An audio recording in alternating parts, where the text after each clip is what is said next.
video is for education and informational purpose only. No guarantees are given. প্রিয় বন্ধুরা, রাজ্যের সবথেকে বড় সরকারি scholarship Swami Vivekananda merit cum scholarship কিংবা বিকাশ ভবন স্কলারশিপ আমাদের রাজ্যের মাধ্যমিক পাশ করা ছাত্রছাত্রী, একাদশ শ্রেণী, দ্বাদশ শ্রেণী কিংবা যারা উচ্চ মাধ্যমিক পাস করে কলেজে উঠবে কিংবা কলেজে পড়ছো কিংবা গ্র্যাজুয়েশন কমপ্লিট করে পোস্ট গ্র্যাজুয়েশন নার্সিং ডিপ্লোমা পড়ছো, প্রত্যেকটি স্তরের মাধ্যমিকের পরের ছাত্রছাত্রীদের জন্য এই Swami Vivekananda merit cum scholarship কিংবা বিকাশ ভবন স্কলারশিপ, যেখান থেকে তোমরা একজন ছাত্র বা ছাত্রী কিছু শর্তাবলী রয়েছে সেগুলো অবলম্বন করে পেয়ে যেতে পারো ও 12,000 থেকে 96,000 টাকা পর্যন্ত।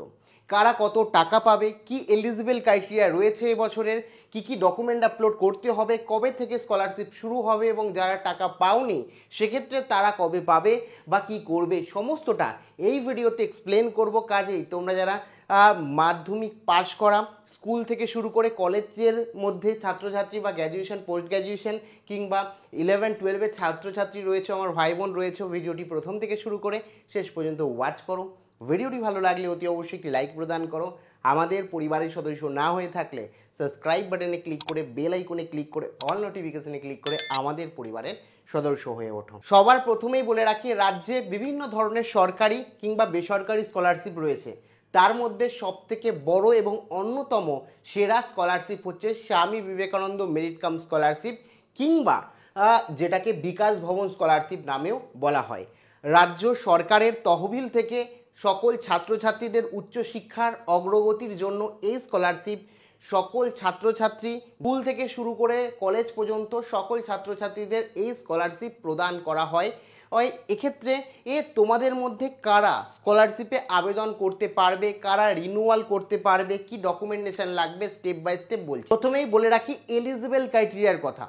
এই স্বামী বিবেকানন্দ মেরিট কাম স্কলারশিপে আবেদন করতে হলে তোমাদের এলিজিবিলিটি কি লাগবে। প্রথম যে বিষয়টা ইম্পর্টেন্ট সেটা হচ্ছে তোমাদের পশ্চিমবঙ্গের স্থায়ী বাসিন্দা হতে হবে, তবেই কিন্তু তোমরা এই স্কলারশিপের সুবিধা পাবে।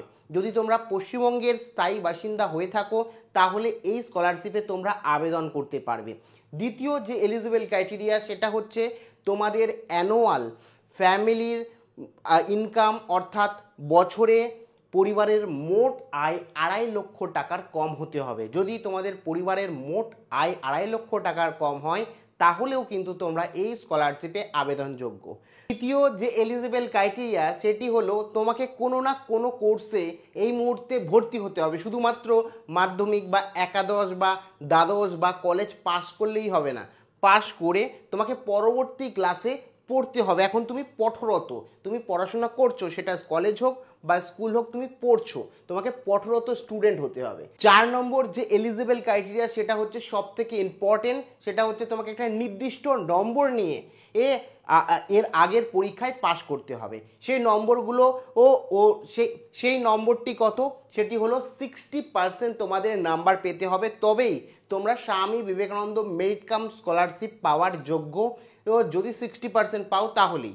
এক্ষেত্রে মাধ্যমিকে 60% হিসাবে তোমরা জানো তোমাদের কত নম্বর পেতে হবে।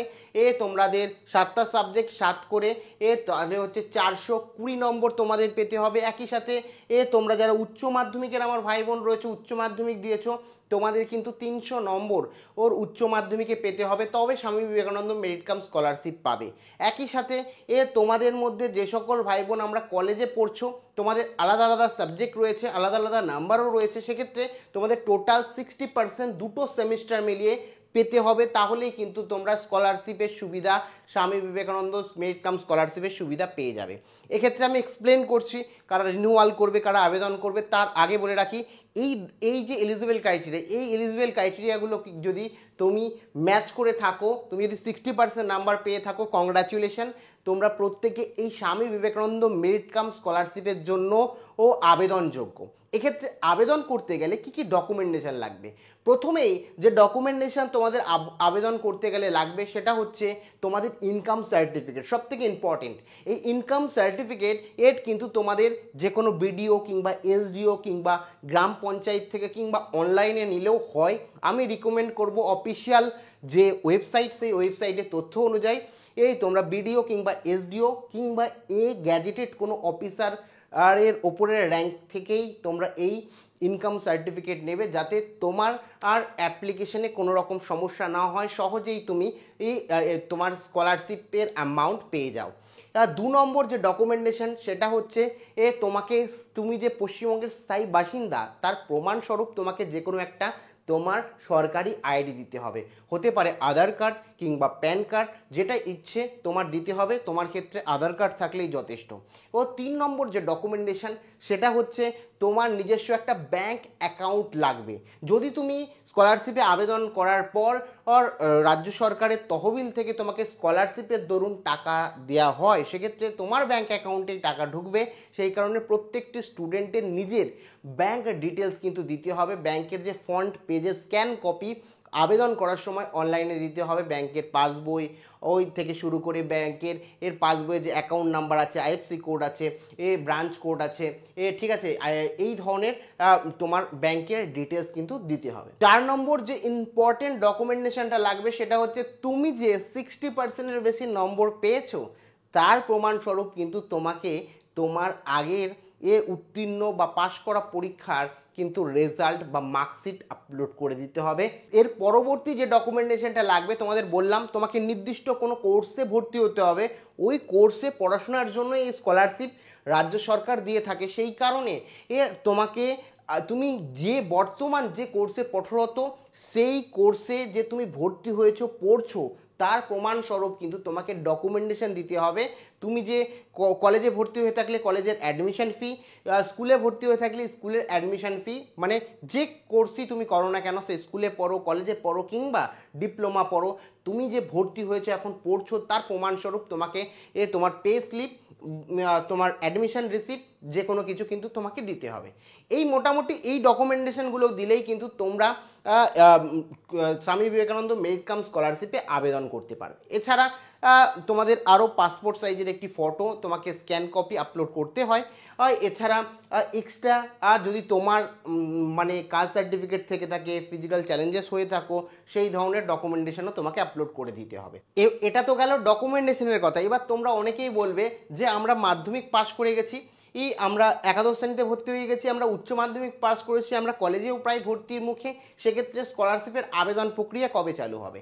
তো তোমাদের যদি বলি, তো স্কলারশিপের আবেদন প্রক্রিয়া কিন্তু তোমাদের মাধ্যমিক, উচ্চ মাধ্যমিক এর যারা ছাত্রছাত্রী আছে তারা সম্পূর্ণভাবে ভর্তি হয়ে যাওয়ার পরই শুরু হয়। আগে ভাগে সমস্ত ডকুমেন্ট তোমরা গুছিয়ে রাখো, কিন্তু শুরুর কবে এক্স্যাক্টলি হবে সেই ডেট কিন্তু দেয়া হয়নি। বিগত বছরগুলোর দিকে যদি তাকিয়ে দেখি, সেপ্টেম্বরের দিকে কিন্তু তোমাদের শেষার্ধে সেপ্টেম্বরেই ধরে রাখতে পারো তোমাদের এই স্কলারশিপের আবেদন প্রক্রিয়া শুরু হবে, এবং তোমরা সেই নভেম্বর কিংবা ডিসেম্বরের দিকে তোমাদের স্কলারশিপের কেউ হয়তো 12,000 আর কেউ হয়তো তোমার হচ্ছে 15,000, এক একটা স্টুডেন্ট এক একটা কোর্সের জন্য আলাদা, এবং সর্বাধিক 96,000 পর্যন্ত এই স্কলারশিপ থেকে মানে ছাত্রছাত্রীদের রাজ্য সরকার দিয়ে থাকে। এক্ষেত্রে তোমাদের মধ্যে অনেক এরকম আমার ভাই বোন রয়েছে যারা হয়তো আগের বছর আবেদন করেছিলে, টাকা পাওনি। তো তোমাদের টাকাও কিন্তু খুব তাড়াতাড়ি ঢুকতে চলেছে। অলরেডি কিছু সংখ্যক ছাত্রছাত্রী পেয়েছে, আমাকে রীতিমতো বলেছে, আর যারা পাওনি তারা অপেক্ষা করো, এবং যদি কোনো কারণে তোমাদের স্কলারশিপের আবেদন প্রক্রিয়া বাতিল হয়, তোমরা কিন্তু পুনরায় ডকুমেন্টেশন আপলোড করতে পারো। সেই অপশান কিন্তু পুনরায় আপলোডের অপশান কিন্তু এখন ওয়েবসাইটে দিয়ে দিয়েছে। কাজেই এই বিষয়টা মাথায় রেখো, নিজের স্ট্যাটাস দেখো, যদি তোমাদের স্কলারশিপ স্যাংশন হয়ে থাকে তাহলে চিন্তা করার বিষয় নেই, তোমরা স্কলারশিপের টাকা পাবে। আর যারা নতুন রয়েছো তোমাদের প্রত্যেককে বলে রাখি, তোমরা প্রত্যেকে স্কলারশিপে আবেদন করবে শুরু হলে, এবং যারা ধরো মাধ্যমিক দিয়ে উচ্চ মাধ্যমিক করেছো বা নতুন কোর্সে ভর্তি হয়েছো তারা আবেদন করবে, আর যারা রীতিমতো কোর্সের মিডিলে পড়ছো, ধরো কেউ 11 থেকে এবছর 12-এ উঠেছো, ও বা কেউ ধরো ফার্স্ট ইয়ার থেকে সেকেন্ড ইয়ারে উঠেছো, বা সেকেন্ড ইয়ার থেকে থার্ড ইয়ারে উঠেছো, ও মিডিলে রয়েছো, নতুন এই কোর্সে ভর্তি হওনি, সেক্ষেত্রে কিন্তু তোমরা রিনিউয়াল করবে। অনেকে জিজ্ঞাসা করে, সেটাও তোমাদের জানিয়ে দিলাম।